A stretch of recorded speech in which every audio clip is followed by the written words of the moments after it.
الحمد للہ رب العالمین والصلاة والسلام علی رسولہ الکریم اما بعد فاعوذ باللہ من الشیطان الرجیم بسم اللہ الرحمن الرحیم اللہ ولی الذین آمنوا یخرجہم من الظلمات الی النور صدق اللہ العظیم۔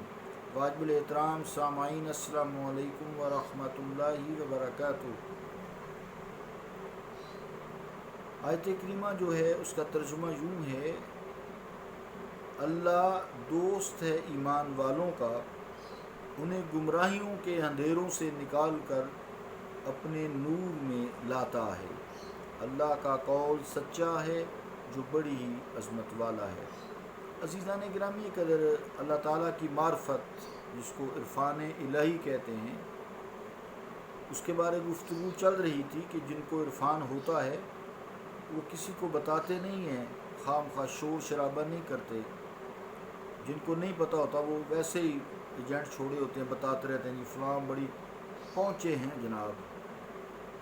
کہاں پہنچے ہیں کوئی پتہ نہیں، آتا نہیں، قرآن بھی دیکھ کر بھی صحیح تلفظ سے نہیں پڑھ سکتے، حدیث تو دور کی بات ہے کہ اس کا متن خالی پڑھ لے، زبر زیر کے ساتھ بھی پڑھنا مشکل ہے، تو کہاں پہنچے ہوئے ہیں؟ اللہ ہی بہتر جانے کہاں پہنچے ہیں۔ تو جن کو خبر ہوتی ہے اللہ تعالیٰ کی ذات و صفات کی، وہ شور شرابہ نہیں کرتے۔ ہاں، لوگ ان کو پہچان لیتے ہیں، اللہ ان کی پہچان کرا دیتا ہے کہ میرا دوست فلان جگہ بیٹھا ہے، جو اس سے ملاقات کرو۔ ان کی پھر کئی نشانیاں ہوتی ہیں، وہ تو خیر ہمارا مضمون نہیں ہے، تو بہرحال آپ کو بہت ساری مثالیں دے کے سمجھایا، یہاں تک ایک تیلی کے بیل کی مثال بھی دی، اونٹوں کی گھنٹیوں کی مثال بھی دی، تیلی کے بیل کے گھنٹی کی مثال دی۔ تو یہ ذرا ہم سمجھانے کے لیے بات کرتے ہیں۔ تصوف جو ہے چونکہ مشکل ہے اور یہی عرفان الہی کا ایک ذریعہ بھی ہے، تو خلاصہ کلام یہ نکلا کہ کاملین امت اور عرفائے ملت کے کلام پر حجت بازی کرنے کی بجائے اپنے علم پر انسان غور کرے، اپنی رسائی کو اپنی نگاہ سے ہی دیکھے اور اندازہ لگائے کہ میں کیا ہوں۔ اگر ان کو آپ غلط کہہ رہے ہیں تو آپ بھی تو اچھے بھلے تعلیم یافتہ ہو کر غلط ہو سکتے ہیں۔ ایسے واصلین حق اور کاملین کے عیوب تلاش کرنے کی بجائے انسان کو اپنے گریبان میں ضرور جھانکنا چاہیے کہ وہ خود کیا ہے۔ گربہ جہاں گزر کنی پندے منیر گوش کن، ایبے کسے مجو بجو سنت کردگار من۔ منیر شکو آبادی،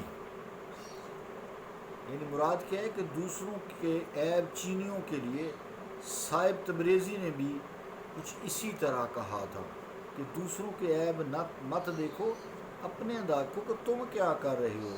تو صاحب تبریزی نے کیا کہا تھا؟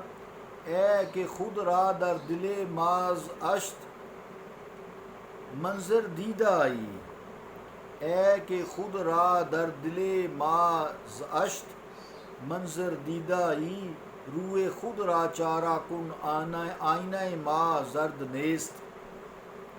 ترجمہ کیا کہ اے وہ شخص کہ تو نے ہمارے آئینہ دل کے سامنے آ کر خود کو بدصورت پایا ہے، جا اپنے چہرے کا علاج کر، اس لیے کہ ہمارا آئینہ دل زرد نہیں ہے، تیرا چہرہ ہی زرد ہے۔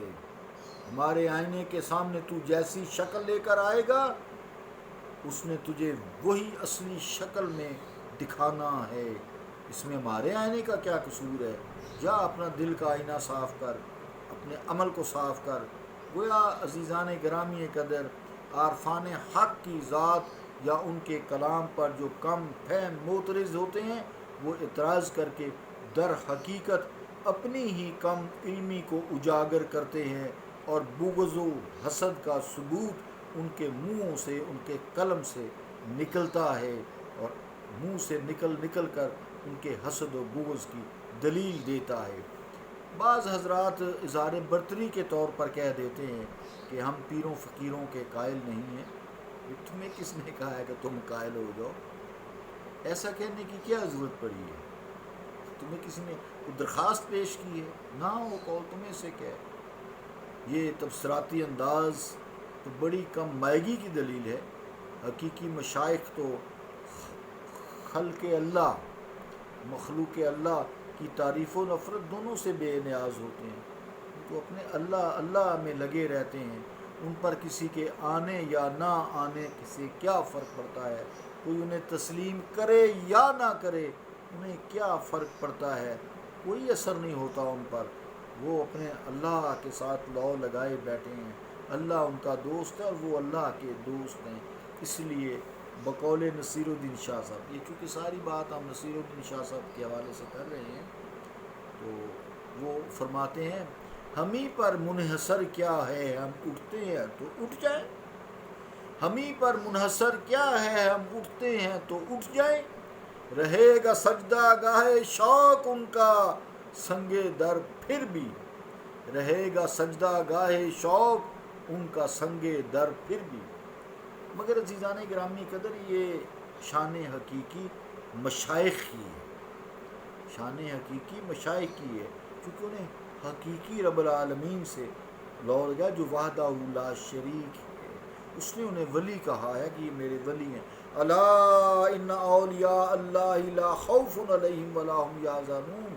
اللہ کہہ رہے ہیں نا، سنو خبردار، اللہ سنو خبردار، ان اولیاء اللہ، بے شک میرے دوستوں کو لا خوف علیہم ولا هم یحزنون، نہ انہیں دنیا میں کوئی خوف ہے، نہ کوئی ڈر ہے، نہ وہ آخرت میں غمگین ہیں. الذین آمنوا وکانوا یتقون، وہ ایمان لائے اور تقوی اختیار کیا. تم جو مرضی کرتے رہو، اللہ جو کہہ رہا ہے. تو عزیزان گرامی قدر ہم لوگ جعلی اور مصنوعی پیروں کے قائل نہیں ہیں، حقیقی مشائخ کے ہم قائل ہیں. حقیقی پیروں فقیروں کے ہم قائل ہیں، فراڈیوں کے ہم قائل نہیں ہیں، جعلی لوگوں کے ہم قائل نہیں ہیں. مصنوعی جنہوں نے لبادے اڑے ہوئے ہیں روٹی روزی کے لیے، ذریعہ معاش بنایا ہوا پیری فقیر، ہم ان کے قائل نہیں ہیں. ہم عرفائے ربانی جو آغوش تصوف کے پروردہ ہیں اور تربیت یافتہ ہیں کسی شیخ کے، ہم ان کے قائل ہیں. وہ اپنے بدخواہوں کو بھی، معاندین کو بھی زیادہ عزت کرتے ہیں. شاید نصیر الدین شاہ صاحب نے اسی تربیت کے زیر اثر پھر یہ شعر بھی کہہ دیا، نصیر اپنوں کی عزت لوگ کرتے آئے ہیں لیکن، نصیر اپنوں کی عزت لوگ کرتے آئے ہیں لیکن وہ ہم ہیں جن کو تعظیم عدو کرنی بھی آتی ہے. وہ ہم ہیں جن کو تعظیم عدو کرنی بھی آتی ہے. عدو دشمن عربی کا لفظ ہے، قرآن مجید کا لفظ ہے.